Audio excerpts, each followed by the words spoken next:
आज एक बड़ी तशवीशनाक चीज हुई है ज़रिया, मुझे लगता है शायद मैं कह लूं इस बात को। covid.gov जो गवर्नमेंट की वेबसाइट है, जो कोविड के हवाले से अपडेट्स देती है, उन्होंने जो आज एक वर्ल्ड मैप लगाया है, उसमें जम्मू कश्मीर को उन्होंने इंडिया का हिस्सा। मकबूजा कश्मीर में काबिज भारतीय फौज निहत्ते कश्मीरियों पर जुल्म करने में मसरूफ है। ऐसे में वज़ीर आज़म इमरान खान मुसलसल खबरदार कर रहे हैं कि भारत पाकिस्तान पर मुसल्लह हमले की तैयारी कर रहा है, लेकिन सिचुएशन जो है वो मजीद बद से बदतर होती चली जा रही है। तो मकबूजा कश्मीर के हवाले से क्या पाकिस्तान को अब भारत के खिलाफ जारहाना पॉलिसी अपनाना होगी, इस पर बात कर लेते हैं। आमिर ज़िया साहब, गुज़िश्ता 2 हफ्तों से सूरत हाल इंतहाई कशीदा हो चली है, चाहे वो LOC की हो या फिर मकबूजा कश्मीर की। आप क्या समझते हैं, अब पाकिस्तान को भी जारहाना जरा एग्रेसिव पॉलिसी की तरफ जाना होगा? अगर कोई भी शख्स जो है वो सफारतकारी की अलिफ बे ते जानता हो और वो बैनुल-अक़वामी सियासत को समझता हो, तो उसको ये बात पता होनी चाहिए कि ट्विटर के ऊपर जो वज़ीर आज़म साहब जो हैं इरशादात फरमाते रहते हैं कि जी दुनिया को आगाह करने की कोशिश करते हैं और नाकाम कोशिश करते हैं, तो उन्हें पता होना चाहिए कि इस तरह के बयानात से और हत्ता कि अक़वाम मुत्तहिदा में की गई तकरीर से भी किसी के कान पे जूं नहीं रेंगेगी।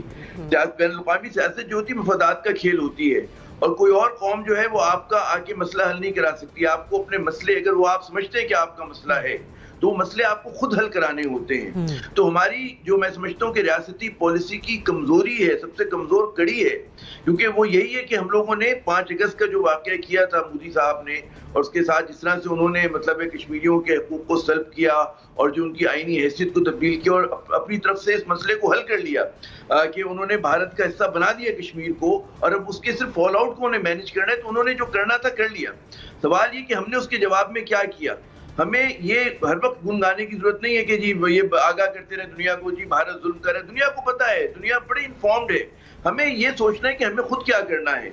और बड़ा मेरे ख्याल में हमें मायूसी होती है कि वज़ीर आज़म इमरान खान की आप कहीं दरगुजर कर देंगे, जी वो एहतसाब नहीं कर सके, वो कीमतों में कमी नहीं कर सके, वो मईशत ठीक नहीं चला सके, वो सब काबिल माफी है। लेकिन कश्मीर के मामला जो है वो नाकाबिल माफी है, क्योंकि मौरख जब आज से 40 साल बाद 50 साल बाद अगर तारीख लिखेगा इस दौर की, वो ये नहीं कहेगा जी कि इमरान खान ने करंट अकाउंट डेफिसिट कम करा दिया और कोरोना से क्या कर दिया। ये चीजें मैटर नहीं करेंगी, बात होगी कश्मीर पे क्या किया। और कश्मीर पे फिर हो सकता है कि हम वो कह रहे हो कि जी उन्होंने गलत पॉलिसी की कि आपके हाथ से निकल गया, क्योंकि इस वक्त लड़ाई हमारी वक्त के साथ है। जैसे जैसे वक्त गुजर रहे हैं, भारत वहां पर जो है डेमोग्राफिक चेंजेस ला रहा है, वो वहां पर अपने कब्जे को, तसल्लुत को मजबूत कर रहा है। वो कश्मीरियों के दिल जीतने नहीं आया, वो वहां पर तसल्लुत कायम करने के लिए आए। और कश्मीरी जो भी रेजिस्टेंस कर रहे हैं, मज़ाहमत कर रहे हैं, वो तना कब तक जारी रखेंगे। मतलब आप ये कह रहे हैं बहुत हो गई तकरीरें, बहुत हो गई ट्विटर पर बयानात, अब हमें अपनी पॉलिसी को थोड़ा सा एग्रेसिव करना होगा, पुष्टबानी करनी होगी, मजबूती से करनी होगी, और रिगार्डलेस कि दुनिया किस क्या रद्द-ए-अमल का मुजाहरा करती है। हमें FATF को भी नहीं देखना। हमें अगर आप कश्मीर को समझते हैं कि हमें कश्मीर पे खड़ा होना है, आपको अमेरिका बहादुर की तरफ नहीं देखना, चीन की तरफ नहीं देखना, आपको अपने 20-22 करोड़ अवाम की तरफ देखना है। अपने शागिर्दों से सीख लें। अफगान तालिबान 19 साल खड़े रहे अमेरिका के सामने, और उनकी सबसे बड़ी फतह ये है कि अमेरिका जो उन्हें दहशतगर्द कहता है तो उनके साथ मुज़ाकरात कर रहा है। तो भारत अमेरिका और हम जो है अफगान तालिबान नहीं है। भारत को बिल्कुल आप मुंह भी दे सकते हैं, सब जवाब में बात भी कर सकते हैं, और आखिरी मुकाबले को गैर मुय्यना मुद्दत के लिए आप नहीं टाल सकते। आप लड़ने पे तैयार हो, क्योंकि दुश्मन अगर लड़ने पे तैयार है तो आपकी फिर तो मैं सादगी, मासूमियत, नादानी क्या कहेंगे उसको। जी इब्राहिम, रियासत बया वक्त एक नहीं बहुत से काम कर सकती है, तो जारहाना पॉलिसी में अपनाना होगी। देखिए, डिप्लोमेटिक ऑफेंसिव तो हुकूमत को लॉन्च करना चाहिए, और इस मामले में कुछ हुकूमत ने काम किया भी है और कुछ थोड़ा सा सफारती सतह पर ज़्यादा काम भी करना चाहिए। और इसी तरह अगर वहाँ से भारत से कोई जारियत होती है तो उसका जवाब भी देना चाहिए, बिल्कुल उसी तरह जैसे 27 फरवरी वाला वाक़या था, और उसमें पाकिस्तान ने जो है वो बिल्कुल इमीडिएटली रिएक्ट किया था, और उसका बड़ा अच्छा जो है वो एक हमने देखा कि असर भी हुआ। लेकिन ये कहना मुझे लगता है, मेरी नाकिस राय में, कि हम कोई जो है वहाँ जाके कोई एडवेंचर करें या कोई हम इस तरह से कोई जारहाना पॉलिसी अपनाएं, तो मुझे लगता है कि उसका हमें फ़ायदे के बजाय नुकसान होगा। क्योंकि नरेंद्र मोदी ने अपनी जो इंतहा पसंदाना पॉलिसियाँ हैं, जो अक़लियतों के ख़िलाफ़ जो उन्होंने पॉलिसियाँ बनाई हैं भारत के अंदर भी, और इसी तरह मकबूजा कश्मीर में भी जिस तरह से उन्होंने उसकी आइनी हैसियत चेंज की, जिस तरह से वहाँ पर पूरा उसको एक जेल में तब्दील किया, तो पाकिस्तान की खारजा पॉलिसी और सफारती ऑफेंसिव तो एक तरफ, आज खुद आलमी मीडिया ने आप देखें कि पहली दफ़ा भारत को इतने बड़े पैमाने पर उसकी मजम्मत हुई और अमेरिका में से लेकर यूरोप तक, यूरोपीय यूनियन में भी ये मामला डिस्कस हुआ और अमेरिका में इंसानी हकूक़ की तंजीमों से लेकर और जो दीगर इदारे हैं वहाँ भी भारत की इस मामले पर मजम्मत की गई। और दूसरा, प्राइम मिनिस्टर इमरान खान की जो ट्वीट्स वाला मामला है, मुझे लगता है कि प्राइम मिनिस्टर का ये जो हमने पहले भी देखा था कि वो एक चीज़ के ऊपर एक नैरेटिव जब बनाते हैं तो उसको वो रिपीट करते चले जाते हैं। तो आरएसएस को एक्सपोज करने के मामले पर मुझे लगता है कि प्राइम मिनिस्टर की ये ट्वीट्स और प्राइम मिनिस्टर का जो खिताब था यूएनजीए में, मैं उस खिताब को कवर करने के लिए वहाँ मौजूद भी था उस हॉल में, तो उस पर प्राइम मिनिस्टर को ज़रूर कामयाबी मिली है, क्योंकि आरएसएस के बारे में और उसके फ़लसफ़े के बारे में आलमी सतह पर उस तरह से बात नहीं होती थी जिस तरह के प्राइम मिनिस्टर के बार बार हार्ड हिटिंग नैरेटिव के बाद हुई है। तो हमें मतलब आप ये कह रहे हैं कि जिस पॉलिसी से प्राइम मिनिस्टर अभी चल रहा है उसी को कंटिन्यू रखें, मजीद मौसर जरूर बनाना चाहिए। इस पे बहुत काम हो सकता है, बहुत जबरदस्त काम हो सकता है, और इसके लिए जो आपके आलमी अमूर के माहिरीन हैं पाकिस्तानी नयाद, उनकी आपको हेल्प लेनी चाहिए। लेकिन इस वक्त जो है कोई लड़ाई की सूरत हाल बनाना जो है उससे हमें जो है वो मोदी को एक और एक्सक्यूज मिल जाएगा।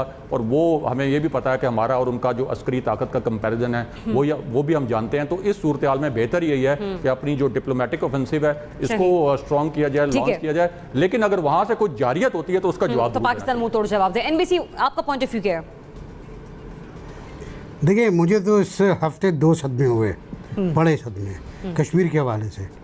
मेरे नावल का एक किरदार एजाज नाइको शहीद हो गया, उसको घेर के मारा गया, उसके हाथ पैर अपनी माँ से मिलने गया था वो, और खाना खाते हुए उसको पकड़ा गया, उसके हाथ पैर बांधे गए और फिर खड़े होने की कोशिश की उसने और कहा मारो मुझे, और फिर उसको बस्ट मारा गया उसको। फिर दूसरा लड़का हमारा अशरफ शहराई साहब, बहुत बड़े लीडर हैं तहरीक हुर्रियत के, हमें ख्याल अली गिलानी साहब के बराबर के होंगे, उनके बेटे जुनैद को शहीद किया गया इसी अंदाज में। वहाँ वो लोगों को मार रहे हैं, बेरहमी से मार रहे हैं, और एक को नहीं मार रहे हैं, इनके साथ 4-4, 5 बार शहीद हो रहे हैं। यहाँ तक कि घरों को नजर आतिश किया जा रहा है। इन लोगों ने, प्राइम मिनिस्टर ने जो ट्वीट किया 14 घरों का, वो 12 घंटे पहले मैं अपनी फेसबुक पर लगा चुका था तस्वीरों के साथ। तो हमारा दफ्तर खारजा भी कुछ नहीं कर रहा है, उसको नहीं पता कि मकबूजा कश्मीर में हो क्या रहा है, उसको पता चलता है अखबारात में आने के बाद, तो फिर वो ट्वीट करते हैं। फिर हमारे वज़ीर ख़ारजा साहब बैठ कर एक ख़त लिखते हैं, जनाब अली अस्सलाम वालेकुम, मैं खैरियत से हूँ, आपके खैरियत खुदावंद करीम से नेक मतलूब हूँ। कश्मीर में जुल्म हो रहा है, आरएसएस कर रही है। आरएसएस मसला नहीं है। मैं राजा साहब की इस बात से इख्तलाफ करूँगा कि दुनिया को नहीं पता था, जर्मन दानिश्वरों ने आरएसएस पर आर्टिकल्स लिखे हैं, इक्वलाइज किया है नाजियों के साथ उसको, ऐसे लोग मौजूद हैं, किताबें हैं उसके ऊपर, उस पर फिल्में बनी हुई हैं आरएसएस के ऊपर। तो ये कोई नई बात नहीं है, नई कहानी नहीं है, बहुत पुरानी कहानी है ये, और ये तकसीम के बाद की कहानी है, आज़ादी के बाद की। बिल्कुल सही कहा कि हमें अपने आप को खड़ा करना पड़ेगा। हम घुटनों के बल बैठे हुए हैं इस वक्त, हमें अपने आप को खड़ा करना पड़ेगा, और बिल्कुल मईशत मतलब और रियासत और कमजोरियाँ, अपनी कैपेसिटी हमें शो करना होगी, थोड़ा सा एग्रेसिव हमारी होना होगा। कम से कम कमरे से बाहर निकलना होगा हमको, कम से कम कमरे से बाहर निकले, सही सही सहन में तो आए, तो गैर मुल्की लोगों से मिले, उनको जाके बताएं केस क्या है।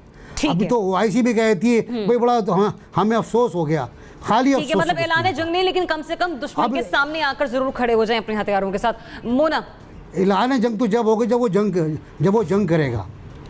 ऐलान जंग तो, और वो जंग शुरू कर रहा है, वो रोज़ फायरिंग कर रहा है, रोज़ कभी बलूचिस्तान में कर रहा है, कभी कश्मीर में कर रहा है।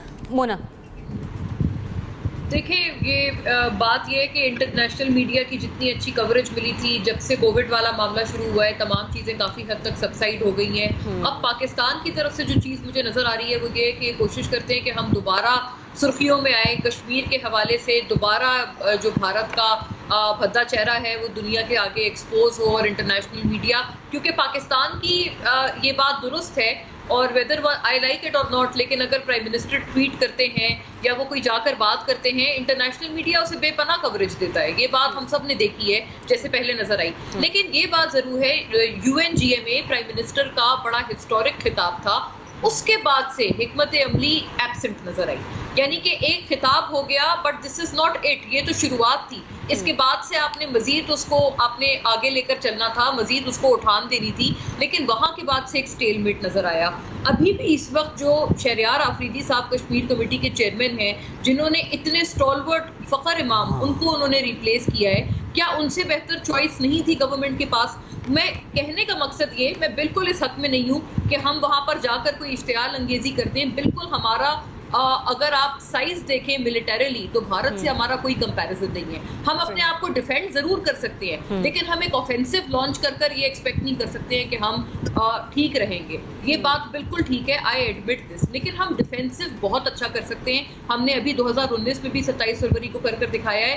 कहने का मकसद ये, डिप्लोमेटिक ऑफेंसिव एक तो हम लोगों ने अपना दोबारा से रीस्टार्ट करना है। कोविड की वजह से ये तमाम चीजें ऐसा लगता है जैसे बैकबर्नर में चली गई थी। किसने रोका था? बिल्कुल, जैसे मैंने पहले भी कहा कि रियासत बहुत सारे काम कर सकती है, कोरोना का मामला भी साथ साथ देखना होगा। और हमें आज एक बड़ी तशवीशनाक चीज हुई है सरियाब, मुझे लगता है शायद मैं कह लूं इस बात को, covid.gov जो गवर्नमेंट की वेबसाइट है, जो कोविड के हवाले से अपडेट्स देती है, उन्होंने जो आज एक वर्ल्ड मैप लगाया है, उसमें जम्मू कश्मीर को उन्होंने इंडिया का हिस्सा दिखाया है, जिसकी वजह से भारत के कुछ सहाफी और जितने उनके लोग जो ट्विटर वगैरह पर हैं, वो खुशी से फूले नहीं समा रहे। और हमारी तरफ से इसका अभी तक यकीनी तौर पर यहाँ तक कि मौसम का हाल अहवाल भी अब बताना शुरू कर दिया गया। रज़ा रोमी साहब, आपका point of view very quickly. जी देखिए, बात यह है कि ये सारी जो इस वक्त बातें हो रही हैं, मुख्तलिफ नुकात जो उठे हैं, वो एक बड़ी मुसीबत की तरफ इशारा करते हैं। और वो मुसीबत ये है कि हमारी खारजा पॉलिसी जो है वो क्लियर ही नहीं है, वाज़ेह ही नहीं है। जो 5 अगस्त के वाक़ये के बाद जो कि सरप्राइज था पाकिस्तान के लिए, अभी तक हम उसका कोई मौसर या कोहेरेंट जवाब नहीं मुरतब कर पाए। ट्वीट्स करने से और आधा घंटा खड़े होने से जो पहले किया गया, ये सब अच्छी मीडिया में अटेंशन तो मिलती है डोमेस्टिक ऑडियंस को, लेकिन बैनुल अक़वामी सतह के ऊपर उसका कोई असर नहीं होता।